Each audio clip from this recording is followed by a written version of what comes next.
പുലിഭീതിയിൽ കൊളത്തൂർ ഗ്രാമം. കഴിഞ്ഞ ഒരു മാസത്തിനിടെ മാത്രം ഇവിടെ 2 പുലികളാണ് വനം വകുപ്പ് സ്ഥാപിച്ച കൂട്ടിൽ കുടുങ്ങിയത്. കർണാടകയിലെ ജനവാസ മേഖലയിൽ നിന്ന് പിടികൂടുന്ന പുലികളെ പ്രദേശത്തെ അതിർത്തിയിൽ തുറന്നുവിടുന്നതായി നാട്ടുകാർ ആരോപിക്കുന്നു. സംഭവത്തിൽ സമഗ്രമായ അന്വേഷണം നടത്തണമെന്നും ആവശ്യം.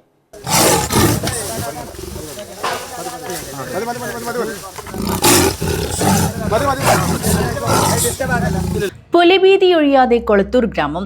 ഇവിടെ സന്ധ്യ മയങ്ങിയാൽ വീടിന് പുറത്തിറങ്ങാൻ കഴിയാത്ത അവസ്ഥയാണ്. പകൽ നേരങ്ങളിലാകട്ടെ ജീവൻ പണയം വെച്ചാണ് വീടിന് പുറത്തിറങ്ങുന്നത്. നെടുവോട്ട് വനം വകുപ്പ് സ്ഥാപിച്ച കൂട്ടിൽ ഒരു മാസത്തിനിടെ മാത്രം കുടുങ്ങിയത് 2 പുലികളാണ്. ഫെബ്രുവരി 25-ന് വനം വകുപ്പ് സ്ഥാപിച്ച കൂട്ടിൽ 5 വയസ്സ് പ്രായമുള്ള പെൺപുലിയാണ് കുടുങ്ങിയത്. ഏതാനും ദിവസങ്ങൾക്ക് മുൻപ് ഈ സ്ഥലത്തു നിന്ന് 5 വയസ്സ് പ്രായമുള്ള ആൺപുലിയും കൂട്ടിൽ കുടുങ്ങി. ഫെബ്രുവരി 5-ന് റബ്ബർ തോട്ടത്തിലെ തുരങ്കത്തിൽ കുടുങ്ങിയ പുലി മയക്കുവെടി വെക്കാനുള്ള ശ്രമത്തിനിടെ രക്ഷപ്പെട്ടിരുന്നു. ഇതേ പുലിയാണ് കഴിഞ്ഞ ദിവസം കൂട്ടിൽ കുടുങ്ങിയതെന്ന് വനം വകുപ്പ് പറയുന്നു. അതേസമയം വ്യത്യസ്ത ഇടങ്ങളിൽ 4ഓളം പുലികളെ വീണ്ടും കണ്ടതായി നാട്ടുകാർ പറയുന്നു.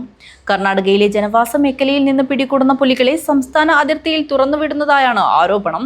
ഇത് സംബന്ധിച്ച് സമഗ്രമായ അന്വേഷണം വേണമെന്നും ആവശ്യം. അതായത് കാരണം ഇതുതന്നെയാണ്. നമ്മുടെ കൊളത്തൂർ വില്ലേജിൽ മാത്രമല്ല, കുണ്ടംകുഴി പ്രദേശത്ത് ഉൾപ്പെടെ പുലികളെ സാന്നിധ്യം ഉണ്ടായിട്ടുണ്ട്. അവിടെ ആടുമാടുകളെല്ലാം അത് ഒരു അടുത്ത വാർത്തകൾ വന്നത് ഒരു മുള്ളംപന്നി പാതി തിന്നുന്ന നിലയിൽ ഒരു ജഡം കണ്ടിരുന്നു, മുള്ളംപന്നിയുടെ ജഡം. അപ്പോൾ അതെല്ലാം വെച്ച് നോക്കുമ്പോൾ നമ്മുടെ കൊളത്തൂരിൽ മാത്രമല്ല പുലിയില്ലത്, തൊട്ടടുത്തുണ്ടെങ്കിൽ സ്വാഭാവികമായി അത് വീണ്ടും ഇങ്ങോട്ട് വരാനുള്ള സാധ്യതയുണ്ട്. അതുപോലെ തന്നെ നമ്മുടെ ഈ റിസർവ് വനം അടുത്തായതുകൊണ്ട് അവിടെ ഒരുപാട് പുലികൾ വരുന്നുണ്ട്, നിലവിൽ കാണപ്പെടുന്നുണ്ട്. അവിടെ വാർത്ത മിനിഞ്ഞാന്നോട് കൂടിയിട്ട് വീണ്ടും വാർത്തകൾ 2-3 പട്ടികളെ പിടിച്ചുകൊണ്ടുപോയി എന്നുള്ള വാർത്തകൾ വന്നിട്ടുണ്ട്. അപ്പോൾ അത് കൃത്യമായിട്ട് ഒരിക്കലും താൽക്കാലികമായിട്ട് ഈ ഭീതി അകലാൻ യാതൊരു സാധ്യതയും ഇല്ല. അഥവാ അങ്ങനെ ആ നിലയിലേക്ക് ബോധ്യപ്പെടണമെങ്കിൽ ഇനിയും ചുരുങ്ങിയത് ഒരു 10 ദിവസം കൂടെ കഴിയണം. ഈ പ്രാദേശികമായിട്ട് വാർത്തകളൊന്നും ഇല്ലെങ്കിൽ നമുക്ക് താൽക്കാലികമായിട്ട് ഇവിടെ കുഴപ്പമില്ല, നമ്മളെ ഈ പ്രദേശത്ത് നിന്ന് പുലി അകന്നു എന്ന് വിശ്വസിക്കാം. ഇപ്പോൾ കഴിഞ്ഞ ആഴ്ചയാണ് നമ്മുടെ ഏറ്റവും അവസാനമായി നമ്മൾ ഇവിടുന്ന് നെടുവോട്ടുന്നില്ലേ പുലി പോയത്.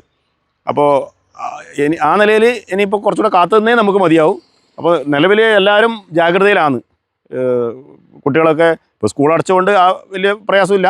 എന്നാലും പൊതുവേ കുട്ടികളെല്ലാം ഒറ്റയ്ക്ക് വിടുന്നതിലോ 6 മണിക്ക് മുമ്പേ വീട്ടിലേക്ക് തിരിച്ചു വരുന്ന സ്ഥിതികളെല്ലാം രക്ഷിതാക്കൾ നല്ല അലർട്ടായിട്ട് പ്രവർത്തിക്കുന്നുണ്ട്. പുലിയുടെ സാന്നിധ്യം ഉണ്ടായെടുത്ത് പുലിക്കുഞ്ഞുങ്ങളെ വീണ്ടും കണ്ടതായി പ്രദേശവാസികൾ പറയുന്നു. ഇതും ആശങ്ക ഉയർത്തുന്നു. 1500ഓളം കുടുംബങ്ങളാണ് കൊളത്തൂരിലും പരിസര പ്രദേശങ്ങളിലുമായി പുലിഭീതിയിൽ കഴിയുന്നത്.